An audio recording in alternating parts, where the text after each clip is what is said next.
the bishop to a square Ding thought was protected. Much better now for Much Guky. better once we figure out. But he didn't find that one move. Ding, he's panicking. Oh no. There's something he hadn't seen. Yeah. It's shake hands on move 69. We will head into the final battle in Singapore with a tied score between the world champion and his challenger. Ding Liren barely survived today's game 13. Amazing defense from Ding. I would say for Gukesh, you're probably very disappointed here. He had his chance to win, both in the opening. He could have played Queen G4 later on. If he had used his time, trade the rooks, and gone Knight E4, that was another golden opportunity to seal the deal and probably ensure that he becomes the next world champion. At any rate, his execution has been shaky throughout the match, in spite of getting all these great positions, and Ding lives on to fight another day. The match now is tied by a score of 6.5 to 6.5, headed into the 14th and final game tomorrow, where Ding Liren will have the white pieces. At this point, I would give my prediction, which is Ding is the clear favorite here. I agree with Ikari that Ding is a bit of a favorite. Who is the favorite heading into these the last day or last few days? Magnus, I'll go first. We were at a point, Magnus said something along the lines of, we're quickly reaching a spot where Ding is the favorite and Gukesh is no longer the favorite. Let's put it this way. Ladies and gentlemen, welcome back to the 2024 World Chess Championship match between the champion, Ding Liren from China, and the challenger, Gukesh from India.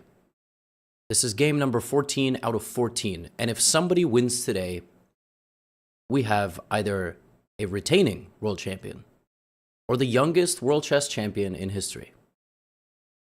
Let's get into it. And we have a handshake. Gukesh clicks, hits the clock.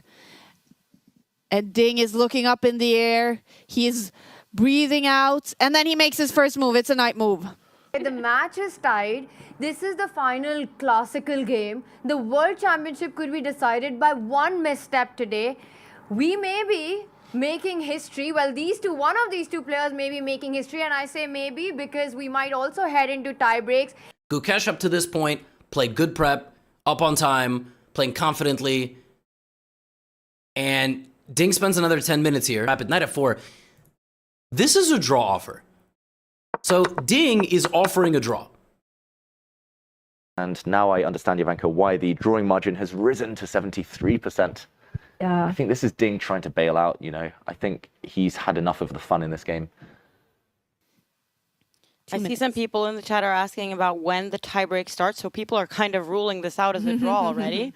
There are some hopes here for Gukesh. He'll play on. I think Gukesh's time remaining doesn't really matter. He has plenty of time. It doesn't matter whether it's 2 hours or 3 hours or 1 hour.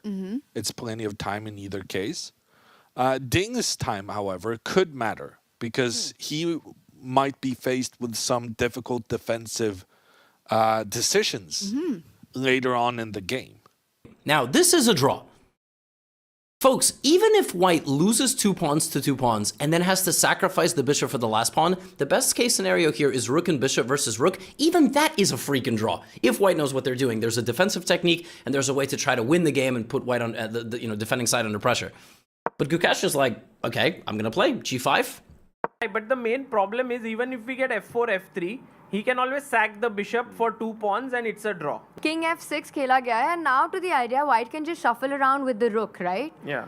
Put your rook on f4.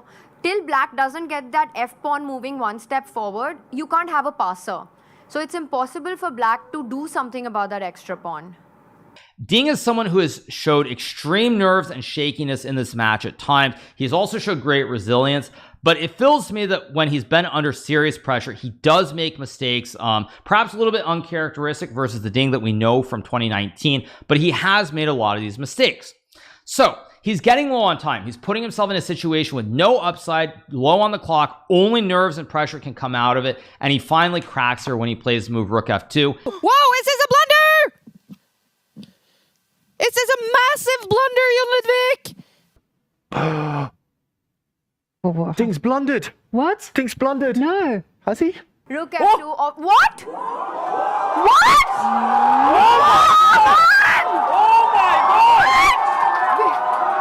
Oh, he can trade the rooks and the bishop is stuck in the corner. Gukesh is about to be the world champion. By the way, he knows it, Gukesh. Rook takes rook. Bishop to d5. Now we see the folly of planting this bishop in the corner. It's trapped itself. Ding has trapped himself. The bishops have to come off the board. Now the black king is about to enter. If you try and block it off, then black steps across and white has to give way. Yeah. If white gives way, the black king starts coming in. We're going to see this play out. Ding is lost. D5, look at Gukesh, he sees it! Oh my He God! sees it! He's spotted it! The king pawn ending! Gukesh will become the world champion! He's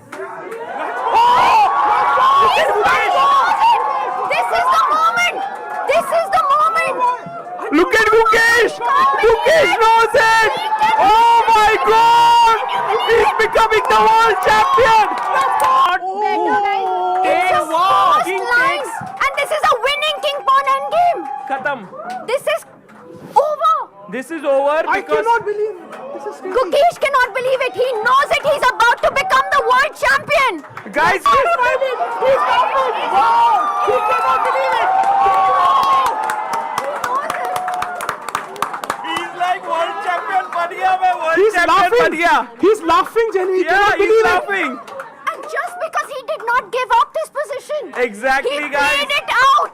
Give up by Gukesh, OP.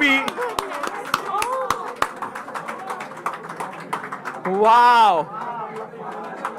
Gukesh OP in the chat. Let's go.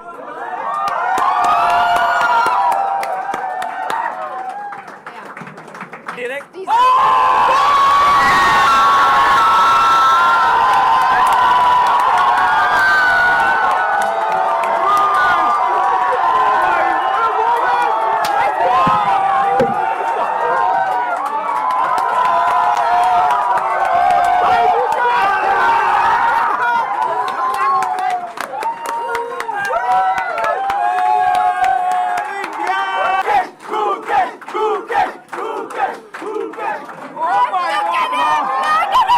He's crying. He's crying. Crying there. He's genuinely crying. Oh my God.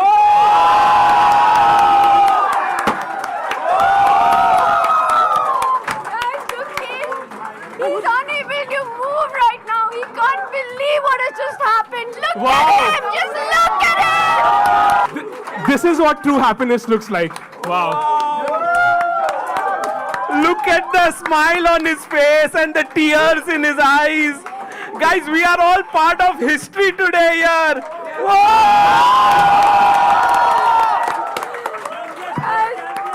The 18-year-old becomes the 18th world chess champion.